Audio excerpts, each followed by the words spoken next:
re-bienvenue dans un nouvel épisode de Mama Wears the Pants, le podcast pour l'entrepreneur qui veut tout avoir. L'argent, la liberté, l'impact, les 4-5 enfants si vous êtes comme moi. Et aujourd'hui est un épisode hyper spécial. Tout d'abord, je suis dans un nouvel environnement. Si vous écoutez sur YouTube, je suis dans ma nouvelle maison temporaire dans les Laurentides, en nature. Il y a une grande tempête de pluie et de vent en ce moment, ce qui rend l'ambiance encore plus cosy. Et c'est un plus long épisode aujourd'hui, donc prends-toi une tasse de tisane, de thé chaude ou de café, ou si tu es dans un endroit tropical où il fait chaud, va te faire un petit latte glacé, matcha glacé, parce que je vous raconte l'histoire de mon accouchement non médicalisé du 20 septembre 2022. Oui, sur ce podcast Business, Marketing, moi, votre animatrice Val Benoît, j'ai décidé que je m'assoyais et que je vous racontais mon histoire d'accouchement.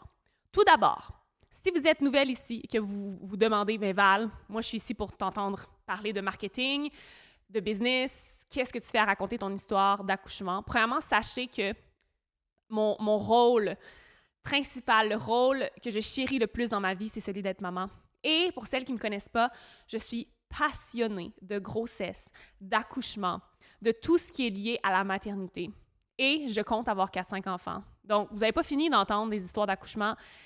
Non seulement je suis passionnée, non seulement j'étais absolument passionnée à l'idée d'avoir un accouchement naturel, non médicalisé, le plus intuitif possible, j'ai fait un vlog de naissance qui a maintenant été écouté par près de 200 000 personnes sur YouTube. Le lien va être directement dans les notes du podcast si tu veux aller regarder visuellement mon accouchement, OK? Presque. Vous ne me voyez pas littéralement accoucher mon bébé, mais vous voyez toutes les heures avant et presque au moment où j'accouche et après. C'est vraiment incroyable. Et on m'a souvent demandé, mais Val, est-ce que tu veux pouvoir t'asseoir et parler verbalement, raconter ton accouchement en français et nous parler des leçons, en fait, de cet accouchement-là? Parce que oui, il y a de nombreuses leçons de vie et même des leçons entrepreneuriales derrière un accouchement. OK? Surtout si vous prenez la route d'un accouchement non médicalisé comme je l'ai fait.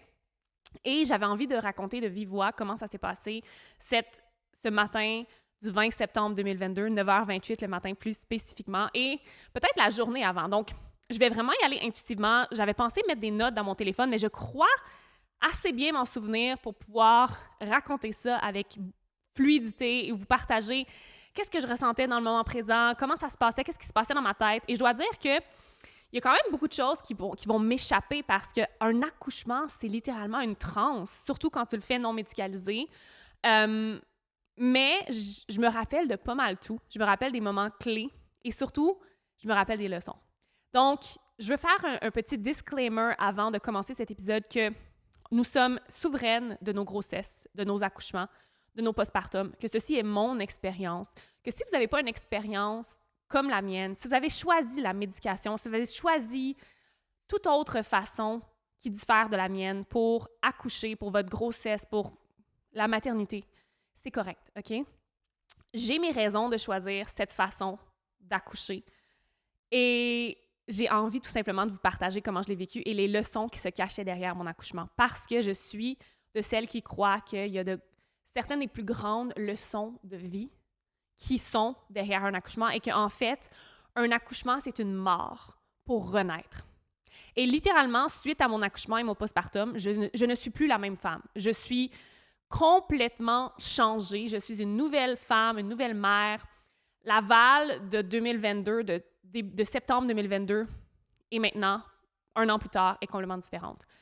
Et donc, lançons-nous donc dans mon récit d'accouchement non médicalisé. Tout d'abord, on va partir du 19 septembre 2022. On se lève et c'est un autre matin, et je veux dire full circle, de tempête, de pluie. Ça fait 2 jours, en fait, qu'il y a énormément de pluie, mais de la pluie dense, de la pluie comme épaisse, puis l'air est lourd et il vente et c'est tellement gris et la pluie n'arrête pas du matin au soir. Et c'est le 19 septembre, donc je suis à une journée de ma date prévue d'accouchement qui était le 20 septembre. Donc le 20 septembre, j'allais être à 40 semaines pile. Donc j'étais à 39 et 6. 39 semaines et 6 jours.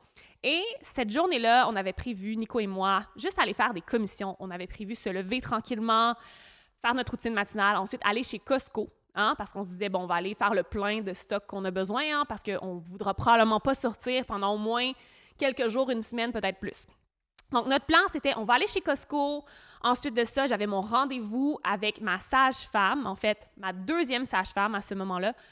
Dans le système québécois, quand vous choisissez de donner naissance à la maison ou dans une maison de naissance, vous êtes attribué une sage-femme principale ainsi qu'une deuxième sage-femme secondaire au cas où ta sage-femme principale soit dans ses journées de congé quand tu accouches. Et le 19 et le 20 septembre, en fait, ma sage-femme principale était en congé, donc j'avais rendez-vous avec ma deuxième sage-femme pour mon suivi de 40 semaines. J'étais à 39,6, donc c'était presque là. Donc, on se lève le matin et je me rends compte que j'ai plus de contractions qu'à l'habitude. Mais la réalité, c'est que ça faisait quand même plusieurs semaines que j'avais beaucoup de contractions de pratique. Et je savais à quoi ça ressemblait, je veux dire. À chaque soir, mon corps pratiquait ses contractions et je m'assoyais, je faisais ma méditation favorite et je connectais avec mon bébé, je connectais avec les sensations et j'accueillais vraiment les sensations. Même que j'avais hâte de sentir c'était quoi une vraie contraction, genre c'était quoi l'intensité, parce que j'avais des contractions à chaque jour, en fin de journée, parfois ici et là pendant la journée, mais on m'avait bien dit que tout ça, c'était juste ton corps qui se pratiquait, qui se préparait à donner naissance et que ça pouvait absolument rien dire. Donc, ce matin-là, je me lève, j'étais à 39,6 semaines et moi, je pense vraiment que je vais accoucher passé ma date prévue. Pourquoi? Parce que la majorité des femmes, je ne sais pas c'est quoi la statistique, mais vont accoucher d'un premier bébé passé la date prévue. Je crois que la moyenne, c'est même 41 semaines. Et donc, vraiment, là, je ne crois pas du tout accoucher bientôt. Je me lève et je me dis, ben mon corps se pratique, hein, c'est des petites contractions de pratique, génial. C'est un petit peu, peut-être un petit peu plus intense qu'à l'habitude, mais sincèrement, 1 sur 10 de douleur, là, je peux même pas dire que ça me fait mal. Là. C'est vraiment très gérable, je peux tout faire. Et je me lève ce matin-là, on a notre petit déjeuner, on se prépare à aller chez Costco et même qu'en route chez Costco, moi et Nico, on rigole, on regarde des TikTok, je le filme pour quelques TikTok. À ce moment-là, on est vraiment all-in dans notre compte de couple Val et Nico. Et je me rappelle avoir publié sur TikTok et à la blague, j'avais écrit « Est-ce que c'est notre dernière vidéo avant bébé? Est-ce que je suis peut-être en travail? » Parce que, à la blague, je disais « Ah, j'ai un peu plus de contractions aujourd'hui, ça serait drôle hein, qu'en fait, c'est ça mon travail qui commence et que j'accouche demain. » Bref, à la blague, parce que sincèrement, les contractions ne font 0 mal, 1 sur 10 de douleur. Et mes sages-femmes m'ont bien dit, tu vas le savoir quand tu es en travail. Tu vas le savoir quand tu accouches, OK? Parce que tu ne pourras pas, manquer ce que des contractions te font vivre à ton corps. Et donc, on arrive chez Costco et bon, vous le savez, si vous allez chez Costco, c'est grand, vous devez marcher beaucoup. Et là, on se rappelle, je suis presque 40 semaines enceinte, donc j'ai un bon ventre et je me rends compte qu'en marchant, ça accentue les contractions et que je suis capable de voir quand la contraction commence et quand elle se termine. Et donc, encore là, à la blague, alors qu'on est en train de remplir notre panier Costco de tout ce dont on a besoin pour le postpartum, je dis, je vais prendre mon application et je vais calculer les contractions. Et effectivement, si je vais voir mon application, je pense pas que je l'ai, mais je crois que j'avais des contractions qui duraient peut-être 30 secondes à 40 secondes, parfois jusqu'à 1 minute, à 10 minutes d'intervalle. Environ 10, 12, 15. Mais si on faisait la moyenne, là, c'était genre un 10-11 minutes d'intervalle. Et là, je regarde Nico et je fais comme « c'est spécial, hein, je veux dire. J'ai jamais eu des contractions aussi rapprochées. Peut-être quelque chose qui se prépare, mais en même temps, ça pourrait être du pré-travail, ça pourrait absolument rien dire, ça pourrait s'arrêter complètement et je pourrais accoucher dans 1 ou 2 semaines seulement. » J'ai aucune idée que réellement mon corps se préparait pour du vrai travail. Et je vous rappelle que ma douleur est d'environ de 1 sur 10 en ce moment-là, à ces contractions-là. Donc, on est chez Costco, on prend ce dont on a besoin et immédiatement, on s'en va à notre rendez-vous chez notre sage-femme qui est sur le chemin aussi. À ce moment-là, je pense qu'on est début ou milieu de l'après-midi, je suis plus certaine. Je pense qu'on a pris un long moment le matin juste pour se déposer et ensuite, on est parti chez Costco vers l'heure du dîner, un peu passé l'heure du dîner. Et lorsqu'on a terminé chez Costco, on est allé directement à notre rendez-vous, à ma maison de naissance, voir notre sage-femme, ma deuxième sage-femme.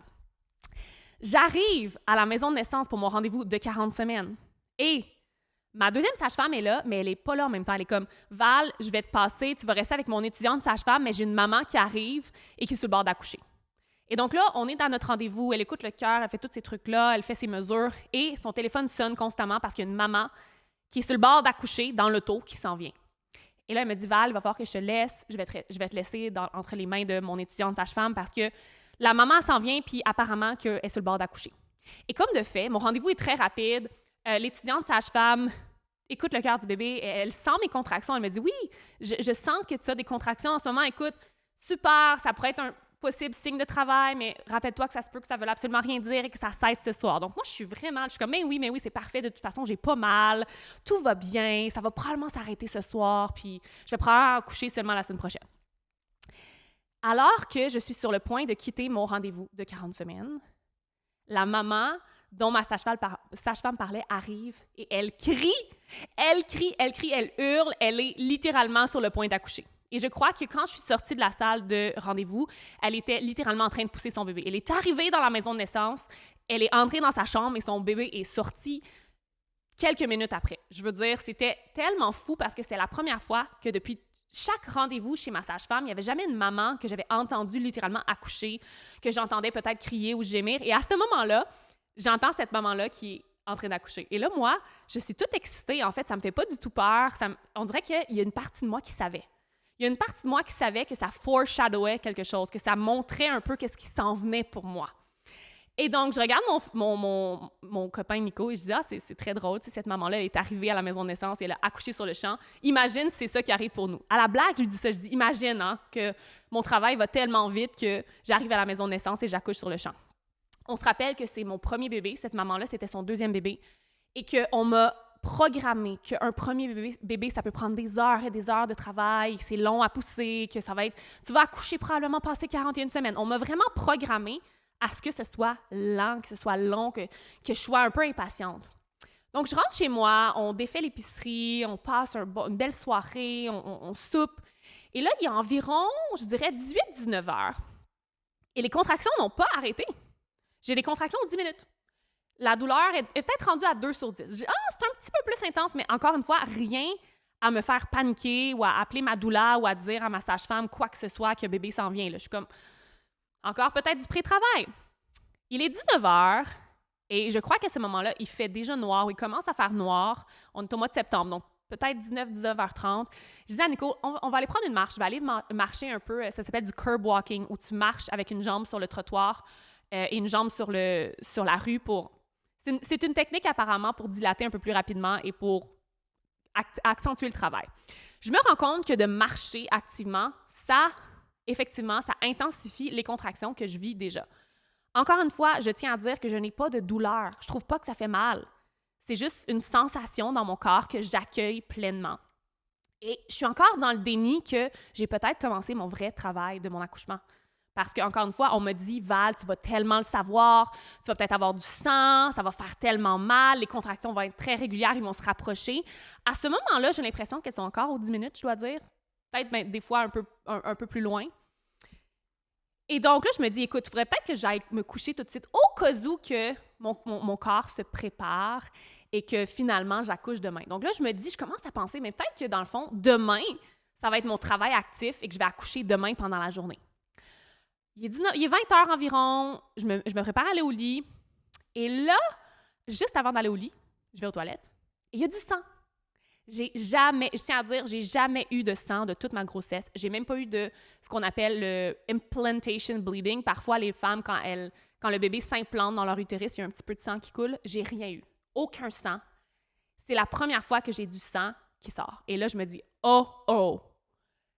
On appelle ça le bouchon muqueux et comment ça s'appelle? J'ai un blanc. Bref, quand ton travail d'accouchement démarre, presque tout le temps, toutes les femmes vont avoir du sang. OK? C'est parce que clairement, ton bébé a commencé à descendre et que ça pousse sur le col de l'utérus et donc, il y a du sang là-dedans. Ça commence à sortir. Et là, à ce moment-là, j'ai compris que ça se passait cette nuit, que mon travail allait commencer, que j'allais fort probablement accoucher demain. Et là, dans ma tête, je me disais, écoute, demain, vers l'heure du midi, vers l'après-midi, peut-être en fin de journée, mais clairement, j'accouche probablement demain. Et là, ce que je fais, c'est que je texte ma sage-femme, je texte ma doula, aussi ma doula magique, qui allait m'accompagner pendant mon accouchement. Je leur texte une photo. J'ai également, j'ai une photo de un protège-dessous et j'ai une photo du sang dans la toilette. OK? C'est le genre de photo qu'on envoie à notre doula et notre sage-femme quand on est sur le point d'accoucher. Et ma sage-femme me dit, écoute, t'as encore probablement beaucoup de temps devant toi, c'est correct, tiens-moi au courant, mais d'après moi, écoute, t'as pas mal, aucune douleur, t'as des contractions en 10 minutes, you're good.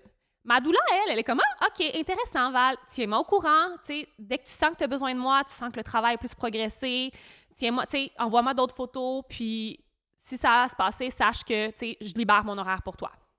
Et donc, j'essaie d'aller me coucher, mais je suis trop excitée, vous comprenez pas, je m'en vais rencontrer mon bébé bientôt, je le sais, je le sens, je vais aux toilettes et il y a du sang, et ma digestion aussi, sachez que souvent, avant d'accoucher, votre corps va littéralement libérer vos intestins pour faire de la place, pour travailler, tu sais, pour pousser votre bébé. Et j'arrête pas d'aller aux toilettes. Et à chaque fois que je vais, il y a un petit peu de sang. Je continue à envoyer des photos juste pour que ma sage-femme et que ma doula me disent que la quantité est normale, que c'est pas trop, et tout est parfait. Et là, ma doula me dit, Val, je pense, j'ai un feeling aussi que ça s'en vient, va te coucher, essaie de t'endormir parce que tu vas avoir besoin d'énergie quand ça va être le temps de faire ton vrai travail actif. Je suis comme, OK, let's go, je m'en vais me coucher. Mais vous comprenez pas, je suis trop fébrile que je réussis pas à m'endormir, encore une fois, de 19h jusqu'à minuit. En fait, je réussis pas à m'endormir. Pas du tout. Je suis trop excitée et je commence à remarquer que les contractions s'intensifient et se rapprochent. Donc, à ce moment-là, je pense qu'elles sont aux 5 minutes et la douleur a peut-être monté à 3-4 sur 10. Encore une fois, je les prends avec tellement de force. Quand je sens que c'est un peu plus inconfortable, je respire, je fais des sons et j'écoute ma musique, en fait, ma playlist de naissance que j'ai fabriquée, des chansons qui me font du bien. Et sincèrement, je suis comme dans une transe. Je vis le moment que j'ai toujours voulu vivre, soit de faire mon travail à la maison. On est dans ma chambre, dans mon lit king, j'ai ma lampe de sel qui est allumée, la lumière est tamisée, j'ai mes écouteurs et je fais juste écouter mes méditations, ma musique et vraiment accueillir chaque contraction. Et j'ai le sourire, je parle à mon bébé. Sincèrement, tout va tellement, tellement bien. Comme je vous dis, il y a environ minuit le soir.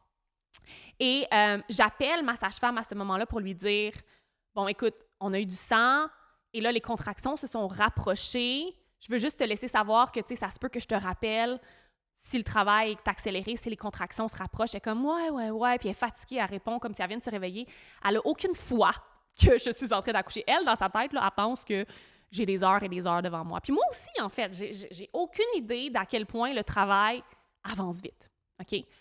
De minuit à 4 heures du matin, ça s'intensifie, mais encore une fois, je les prends tellement bien. Et là, elle commence à se rapprocher, là, je dirais 3 minutes, 2 minutes. Mon téléphone n'arrête pas de me dire que je devrais me rendre à l'hôpital. Comme vous savez, il y a une application qui permet de calculer les contractions et cette application-là te dit quand tu devrais techniquement aller à l'hôpital.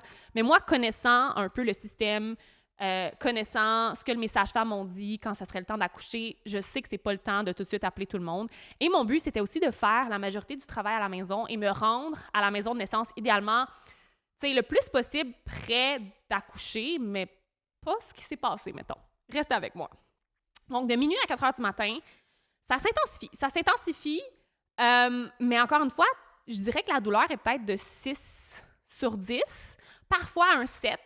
Tu sais, c'est une bonne intensité, mais je gère tellement bien. Je fais des sons, ma respiration est contrôlée, j'ai mes méditations, j'ai mes affirmations. Je répète des affirmations à voix haute, je parle à mon bébé. Et ma sage-femme me dit à 4 heures du matin, elle me dit « OK, ça semble être du travail, mais pas actif encore. Donc, j'ai envie que tu es dans le bain. Prends un bain chaud et regarde si ça ralentit tes contractions ou non. » Elle dit, si ça ralentit tes contractions, ça veut dire que tu n'es pas en travail actif encore et ça se peut que tu aies encore plusieurs heures de travail devant toi.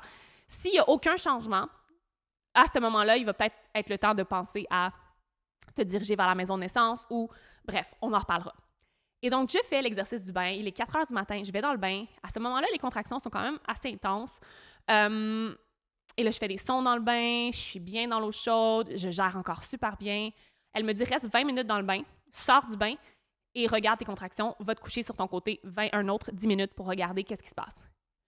Non seulement ça n'a pas du tout ralenti mes contractions, mais ça les a même accélérées dès que je bougeais davantage. Donc, dès que je sortais de ma position habituelle de contraction. Et la façon dont je prenais mes contractions, en fait, j'étais penchée vers l'avant, j'étais bent down. Donc, soit que j'étais en position de l'enfant dans mon lit. Donc, pour moi, d'avoir le ventre penché, c'était la meilleure position, où j'étais sur le bord du lit avec mes bras et ma tête sur le lit, pliés en deux, littéralement à 90 degrés. Donc, elle me dit, va te coucher, t'allonger sur le côté. Et là, quand je m'allongeais sur le côté, là, c'était trop intense. Et là, non seulement c'était trop intense, mais mes contractions ont accéléré plutôt que diminué comme elle m'avait dit que ça allait faire. Donc, je la rappelle et je lui dis, en fait, mes contractions ont accéléré et même que si je ne suis pas en position de l'enfant ou en position 90 degrés penchée, c'est très inconfortable. Là, je peux commencer à dire que c'est douloureux. Elle me dit, OK, écoute, rappelle-moi, fais un autre, 1 heure comme ça, rappelle-moi. De 4 heures du matin jusqu'à 6 heures, ça commence à s'intensifier pas mal. Donc, je texte ma doula et je lui dis, je crois qu'il est temps que tu t'en viennes. Elle m'écoute au téléphone, elle me dit, prends une contraction et j'ai envie de... Je vais écouter, tu sais, ce que tu fais comme bruit. Et ma sage-femme a fait la même chose. Il faut dire que j'étais quand même, vraiment, je gérais bien. Donc, ma sage-femme, elle était comme, girl, t'es encore en contrôle, t'es capable de me parler entre chaque contraction, ça va super bien, comme, t'as encore des heures devant toi. Mais ma doula était capable de sentir, à travers notre conversation au téléphone, que je commençais de passer de l'oxytocine à l'adrénaline. Et pour celles qui connaissent les phases de l'accouchement, vous savez qu'il y a un moment où tu es en phase de transition, où tu passes de, 8 cm à 10 cm, où l'adrénaline embarque dans ton corps pour que tu puisses avoir plus de force pour pousser ton bébé et tu es moins sur l'oxytocine. Et c'est souvent là que c'est très, très, très intense, que tu commences à sentir la sensation de vouloir pousser. Et donc, ma doula se met en route vers 6 heures le matin. Elle a quand même presque 1 heure de route à faire. Donc, elle se met en route et je continue à prendre mes contractions, je continue à prendre ma position. Nico est là, elle me fait des points de pression, je me couche dans le lit, je suis penchée en position de l'enfant la majorité du temps. Ma doula arrive, je crois, vers 7 heures, je dois dire. Elle entre dans le cadre de porte. Nico va l'accueillir et pendant 5 minutes environ, ils discutent les deux ensemble. Et ce que j'ai su, c'est qu'elle a chuchoté à l'oreille de Nico, « Ouais, environ à 8 cm, selon ce que je ressens et ce que j'entends. » Et sachez que ma doula, Mélodie, qui est absolument incroyable, elle est très intuitive, elle est très connectée aux énergies, à la spiritualité. Mes sages-femmes ont pensé qu'elle m'a fait un toucher vaginal pour savoir que j'étais à 8, mais elle l'a juste senti. Elle n'a pas le droit de faire de toucher vaginal. Et il n'y a personne qui a fait de toucher vaginal jusqu'à ce que je sois... Bref, on va en reparler, jusqu'à ce que je sois à la maison de naissance. À ce moment-là, il est 7 heures. Elle dit, « OK, Val, je vais te le dire tout de suite. Je pense que tu es très avancée dans ton travail. On peut rester encore un peu ici, voir qu'est-ce qui se passe. » Donc, je continue. À ce moment-là, c'est assez intense. Je commence à avoir mes premières comme peurs parce que là, je suis pas allée à la maison de naissance encore. On appelle ma sage-femme pour lui dire qu'il est temps qu'elle se rende à la maison de naissance, préparer mon arrivée. Et elle prend son sweet time. Elle comprend comme pas que finalement, je suis plus avancée que qu'est-ce qu'on pensait. Ma doula lui parle et ma sage-femme la dismiss un peu, tu sais, en voulant dire « Ouais, tu sais, comment ça que tu sais qu'elle est à 8 cm? C'est correct, je m'en viens, tu sais. » Mais elle prend quand même son temps. Et là, vers 7h30, elle me dit « OK, Val, je pense qu'il va falloir qu'on y aille. Comment tu te sens? » Là, je dis « Ça commence à pousser dans mes fesses. » Elle fait « Oh, OK, ça pousse dans tes fesses? » Je dis « Ouais. » Et comme « OK. Ben écoute, là, ça veut dire que bébé s'en vient vraiment bientôt. » Fait qu'on a 2 choix. On part à la maison de naissance, genre maintenant, OK? Ou on appelle la sage-femme tout de suite puis on lui dit qu'elle rebrousse ce chemin, elle s'en vienne chez toi plutôt qu'aller à la maison de naissance. La maison de naissance n'est pas trop loin, elle est à 10-15 minutes de chez moi. Et là, je suis comme paralysée. Il faut se rappeler que je suis en phase de transition dans mon accouchement. J'ai eu aucune idée que la phase avant, c'était le pré-travail. Je suis en phase de transition. Je suis probablement à 8 cm et on me demande de prendre une décision. Je ne sais pas quoi faire parce que je ne suis pas prête pour un accouchement à la maison. On n'a rien de prêt pour que j'accouche à la maison. J'accoucherais littéralement sur mon lit. Il n'y a aucun pad, il n'y a aucune couverte. Je ne sais pas quoi faire. Je suis paralysée et je suis dans mon cerveau mammifère, en fait. Mon corps a pris le dessus et je ne peux pas prendre de décision. Pendant un moment, j'ai eu vraiment peur parce qu'au fond de moi, je sais que je ne voulais pas accoucher à la maison parce que ce n'est pas ce qui était prévu. Et donc, je ne suis pas capable de donner de réponse. Ma doula a dit « OK, Val, on s'en va maintenant. » Avant de partir, je prends une contraction sur le bol de toilette. Elle dit comme ça, tu vas permettre à bébé de bien descendre. Je n'ai pas pu faire ça. J'ai fait une contraction et littéralement, j'ai senti que bébé pourrait sortir et tomber dans le bol de toilette. J'ai fait non, let's go, on s'en va. Et donc là, Nico, il est paniqué, il met tout ce qu'on a besoin dans l'auto. Là, je suis comme, comment je vais faire pour m'en aller à la maison de naissance? Je veux dire, je peux pas m'imaginer m'asseoir dans une auto, là. C'est impossible avec les sensations que j'ai en ce moment et l'intensité des contractions. Donc, je me mets accroupie à 4 pattes en arrière. Et Nico part à la course à la maison de naissance. Je veux dire, on a roulé assez vite et je sentais le bébé qui poussait alors que j'étais à 4 pattes dans l'auto. Et vous savez ce que j'ai fait? Je me suis fermé les yeux et j'ai parlé à mon bébé. J'ai dit, là, le bébé, tu ne peux pas sortir pendant qu'on est dans l'auto. Tu dois prendre une pause, tu dois attendre qu'on soit arrivé en sécurité à la maison de naissance. J'ai eu une contraction dans l'auto. 15 minutes, j'ai pas eu de contraction. Mon bébé m'a écouté. Mon bébé m'a écouté et a pris une pause et a arrêté de pousser parce que mon corps savait que j'étais pas dans un environnement sécuritaire pour donner naissance. Le corps est absolument magnifique. Mais si j'avais pas fait ça, j'aurais peut-être eu un bébé dans mon auto. On arrive à la maison de naissance en panique. Nico se stationne. Je me rends compte qu'il a oublié ma bouteille d'eau et tout ce que je veux dans ce moment-là, alors que mon corps il est presque en train de pousser, là, c'est de l'eau fraîche. Et il y a juste la grosse gourde d'eau de 4 litres. Je suis pas capable de boire de ça. Donc, il prend une coupe de carton Pepsi qui traînait dans l'auto et il me vide de l'eau là-dedans pour que je prenne quelques gorgées d'eau. Et là, c'est le temps de monter à l'étage vers la maison de naissance. J'ai l'air d'une vieille grand-mère. Je suis toute accroupie. J'ai mes pantalons qui sont remontés à moitié parce qu'écoute, je veux dire, il y a du sang qui sort de ça, puis tout, là. Et là, les deux, ma sage-femme et l'aide sage-femme et une autre membre du personnel m'accueillent. Grand sourire. Ils ont leur masque à ce moment-là parce que, bon, vous le savez, là, fin 2022, on est encore un peu dans COVID. Et là, ils sont comme « Allô, Valérie, on a préparé le bain pour toi. » Ils ont tout le grand sourire. Puis moi, je suis là « Ouais, c'est parce que, ouais, ça pousse. » Fait que là, tranquillement, je me dirige dans la chambre où je vais accoucher. Et là, ma sage-femme me dit « Ben, c'est parce qu'il faut que je te fasse un toucher vaginal puis il faut qu'on écoute le cœur de bébé, OK? C'est obligatoire. » Moi, je suis partie, là, je suis en transe. Mon bébé est en train de pousser. Je le sais que je suis probablement à 10 cm, OK? Puis que ça sort dans les prochaines minutes. Là, on est parti. Je suis partie de chez moi peut-être vers 8h15, 8h30, le temps qu'on est arrivé. Il est comme 9h, OK? Il est près de 9h à la maison de naissance. Donc là, il écoute le cœur de bébé. Tout va bien. On m'installe sur le lit. Et là, elle me dit, OK, dis-moi quand ta contraction est finie, je vais aller voir, t'es rendu à combien de centimètres. Et là, je suis sur le lit. Ils ont mis des pads partout. Clairement, il y a du liquide qui sort. On se rappelle, ma poche d'eau n'a pas fissuré en un coup. Elle s'est fissurée graduellement. Donc, j'ai perdu de l'eau, tranquillement jusqu'à la naissance de mon bébé. C'est pas comme dans les films, la poche d'eau, parfois, ça peut popper d'un coup puis tout sortir. Moi, ça n'a pas fait ça. Ça l'a vraiment fissuré tranquillement. Donc, je suis étendue sur le lit.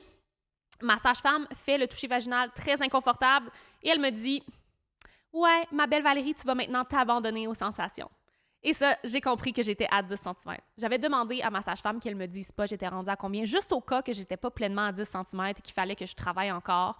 À ce moment-là, j'ai pas dormi de la nuit, on se rappelle, et il est 9h le matin environ. Et donc, comme de fait, elle a fini de toucher vaginal, une autre contraction embarque, je me mets à 4 pattes, je prends la contraction.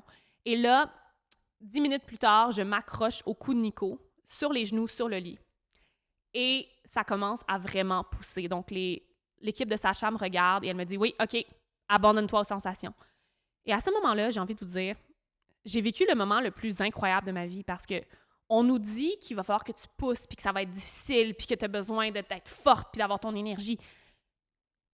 J'étais abandonnée à mon corps. Mon corps faisait tout pour moi, de A à Z. J'étais abandonnée. Ça poussait tout seul. Littéralement, mon bébé sortait tout seul. Le réflexe de pousser se faisait tout seul. J'avais pas besoin de rien faire. Je faisais juste m'abandonner aux sensations et faire des sons avec ma bouche qui sortaient.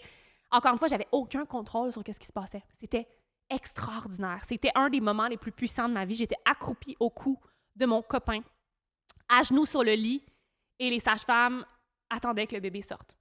Et ça l'a pris 15 minutes. Donc, à ce moment-là, il est 9h15, alors que vraiment mon corps a commencé à pousser activement. Et à 9h28, donc environ 10 minutes plus tard, bébé sortait complètement. Sur le lit, accroupi, du sang, du méconium partout. C'était pas du tout l'accouchement que j'avais visualisé. Et ça, c'est la première leçon de cet accouchement-là, que tu n'as absolument aucun contrôle sur certaines circonstances de ta vie ou sur comment les choses vont se dérouler parfois. Et moi, j'avais comme vision que j'allais accoucher dans l'eau, que j'allais terminer mon travail dans l'eau, que j'allais être entourée de petites chandelles et que j'allais avoir des pétales de rose dans mon bain. La lumière tamisée avec la musique. Ça, c'était ce que je visualisais. Et je m'étais préparée pour ça. Je veux dire, j'avais une valise d'hôpital remplie de pétales, de petites chandelles en plastique. Et finalement, je suis arrivée à la maison de naissance, dilatée à 10 cm, et j'ai poussé, accroupie sur le lit, accrochée à mon chum. Et bébé est sorti comme ça. Et c'était pour vrai, c'était très, très messy comme accouchement. C'est-à-dire que il y avait beaucoup de sang, il y avait beaucoup de méconium. En fait, mon bébé avait fait son premier caca dans mon ventre, ce qui peut être parfois dangereux. C'était juste comme vraiment, vraiment sale. Et ça, c'est quelque chose aussi qui est très difficile pour moi de vivre dans la saleté ou de... Tu sais, je suis quelqu'un qui est très, très spécifique sur la propreté. Et donc, c'était une autre leçon de lâcher prise pour moi, que mon accouchement était complètement sale. J'étais pas dans mon petit bain avec mes petites chandelles, avec mes petites pétales de rose. C'était juste sale. C'était feral, tu sais, féral. Genre, c'était vraiment mammifère. Puis ça, c'est une autre leçon de mon accouchement, comme c'est correct d'être messy, c'est correct de pas être parfaite, clean. Tu peux être sale, tu peux être raw, tu peux être wild. Et aussi la vitesse. La vitesse à laquelle ça s'est passé. Donc, si vous suivez la timeline des choses, oui, j'ai eu un pré-travail tout le long, le 19 septembre, pour finalement accoucher le 20 septembre. Mais mon travail actif a duré environ 4h30, 5h seulement, ce qui est très, très court pour un premier bébé. Et le fait que, en fait, dès que je prenais une position où la gravité me permettait que mon bébé descende, ça faisait vraiment, vraiment travailler mon bébé. On se rappelle que j'ai pris presque toutes mes contractions accroupies à 90 degrés, ce qui a comme ralenti, en fait, la descente de mon bébé, vu la position. Mais dès que ma doula m'a encouragée à prendre des positions où j'étais debout, où j'étais droite, c'était intense à quel point ça me dilatait comme la vitesse de l'éclair. Donc, la rapidité à laquelle mon corps travaillait m'a tellement surprise, mais en même temps, je fais une corrélation avec quel type de personne je suis. En général, dans la vie, je suis une personne qui est très rapide, qui mord la vie à pleines dents et qui littéralement peut manifester les choses tellement rapidement. Et je pense que c'est un de mes super pouvoirs. Puis on m'a souvent dit « ralentis, Val ». Puis je veux dire, vous l'entendez dans ma voix, je parle vite aussi. Genre, vous n'allez pas pouvoir écouter ce podcast-là à la vitesse 2, là. Et on m'a beaucoup shamé, on m'a beaucoup, tu sais, on m'a fait sentir mal pour la vitesse à laquelle j'opère dans la vie. Je suis une fast-paced person, je suis une manifesting generator, je suis juste rapide. Je suis rapide pour générer de l'argent, je suis rapide pour créer mes choses, je suis rapide d'exécution. I am a fast-paced person and that's perfect. Et mon accouchement m'a comme montré que c'était correct. Parce que tout le long, on m'a dit « Ah, tu vas voir, ça va être long, tu vas dépasser ta date, ton travail va être long, ça va être long, la poussée va être longue. » On m'a comme conditionné sur le fait que ton accouchement va être long, puis c'est comme ça pour tout le monde. Comme si la bonne chose à faire dans la vie, c'est d'être une slow. Take it slow, go slow, tu sais, le slowpreneuriat, le slow living. J'ai été entourloupée dans ces concepts-là récemment en me disant « Mais peut-être qu'il faudrait que je ralentisse, peut-être qu'il faudrait que j'aille moins vite, puis que je prenne plus mon temps. » Bull fucking shit. Je suis rapide et je vis la vie rapidement. Pourquoi? Parce que j'ai même pas 30 ans. C'est le plus d'énergie que je vais avoir, le plus de vitalité que je vais avoir pour le reste de ma vie. Et tu crois que je devrais ralentir et faire les choses plus lentement? Hell to the fucking no. J'ai des objectifs à atteindre dans ma vie. Je suis intense, je suis passionnée. Et c'est parfait que je fasse les choses rapidement et que ma vie aille vite si ça me convient et si ça matche mon énergie. Et donc, mon accouchement m'a comme montré que c'est correct, Val. Tu peux aller vite. Tu peux... Suis ton rythme à toi. Puis ton rythme à toi, c'est pas d'être une slowpreneur ou le slow living, c'est de mordre la vie à pleines dents. Et ton fils t'a montré que c'était correct. Et lui aussi, il est sorti rapidement comme ça parce que probablement que lui aussi, il va avoir ce type d'énergie-là. Je veux dire, c'est un manifesteur en Human Design. Il a commencé à marcher à 9 mois, donc vous pouvez comprendre. Et ça a été vraiment une belle leçon pour moi que les choses peuvent arriver vite et que tu peux choisir de manifester et de créer les choses rapidement si tu veux. Il y a toujours un moment pour être plus lente, il y a toujours un moment pour être plus rapide. Et il y a certaines personnes pour qui le type énergétique d'être rapide et d'aller vite, ça fonctionne bien, c'est en alignement avec eux. Et donc, mon accouchement m'a montré ça et j'ai l'impression que mes prochains accouchements, ça va être ça aussi. À moins que dans mes prochains accouchements, j'ai une leçon de vie, une leçon karmique qui me dise « OK, maintenant, c'est le moment de ralentir, tu peux ralentir. » Mais j'ai vraiment l'impression que je suis juste née comme ça. Je suis née pour faire les choses rapidement et pour expérimenter la vie avec des événements qui sont intenses, rapides. Et mon accouchement me l'a prouvé. Et pourtant, ça n'a pas été un accouchement où j'ai souffert. Souvent, on va associer rapidité, intensité avec souffrance. Mon accouchement a été vraiment le parfait. Je peux même pas dire que les contractions, c'est genre la chose la plus douloureuse, la plus intense de ma vie. Sincèrement, j'ai tellement trouvé ça beau accoucher. J'ai tellement trouvé ça beau accueillir les contractions et traverser chaque contraction et vraiment m'abandonner aux sensations, même si ça a été intense. Et donc, j'ai envie de te dire que tu as le droit d'être intense et que tu as le droit d'aller vite parfois. Mon accouchement m'a prouvé que malgré la vitesse, c'est correct. Tout s'est bien déroulé.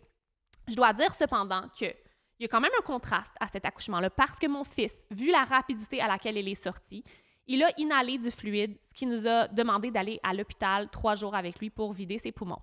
Sa vie n'a pas été en danger. Cependant, j'ai l'impression que c'est l'autre côté de la médaille de mon accouchement qui me dit que il faut quand même prévoir des soins ou prévoir du support et du soutien si jamais tout ne fonctionne pas comme tu pensais en cours de route. Effectivement, il y a toujours un 1% de chance ou je ne sais pas quelles sont les statistiques, que ton enfant va inhaler du fluide à sa sortie et que, bon, ça peut remplir ses poumons et causer des problèmes. Heureusement, ça n'a pas causé de problème majeur à mon fils. Sa vie n'a jamais été en danger, mais il a dû aller à l'hôpital pour se faire vider ses poumons et pour qu'il soit sous observation avant de rentrer à la maison. Ce qui m'a juste montré qu'il y a de la dualité dans tout. Donc, malgré que j'ai vécu un accouchement de rêve, un accouchement parfait, j'ai pas déchiré, il n'y a rien qui s'est passé pour ma santé. Mon fils était en santé aussi, il y a eu un petit pépin à la sortie. Mais il y a toujours du contraste, il y a toujours, ça va jamais être 100% comme tu l'avais visualisé. Je veux dire, j'ai la preuve. Je pensais accoucher dans un bain rempli de pétales de rose avec des chandelles partout. Mon accouchement m'a dit non, it's not like that. Ça va être mieux. Tu vas penser pour un moment, tu vas avoir peur, ça va aller vite, mais ça va probablement être pour le mieux.